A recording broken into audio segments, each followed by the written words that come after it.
Taqdirot bizning qo'limizda emas, Allohning qo'lida. Kimgadir kech, kimgadir barvaqtroq, kimgadir oldin, kimgadir keyinroq. Kimga juft, kimga toq, kimga o'g'il, kimga qizni Alloh taoloning o'zi taqdir qildi. Birodar, bu Allohdan-ku. Allohdan-ku. Bugun man degan zo'rlar, man degan puldorlar yig'lab yuribdi, farzandi yo'q. Qo'lida dunyoni sotib olishlik imkoniyati bor. Dunyoni sotib oladiganlar bugun. Ularning qizlari bor, faqat o'g'illari yo'q. Buni kim qilyapti? Kim qilyapti buni? Bunga sabab kim? Sabab Alloh.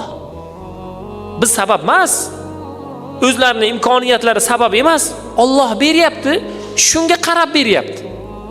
Shuning uchun har bir lahzada, har bir o'rinda Alloh taologa tavakkal o'laroq, kecha aytganimizdek, qandaysiz? Alhamdulillah. Qanday Alloh taolo sizni ne'matlar beryapti? Alhamdulillah, xursandmiz. Alloh taoloning taqdirotiga rozimiz degan ma'noda ishlarimizni davom ettiraylikki, egamiz,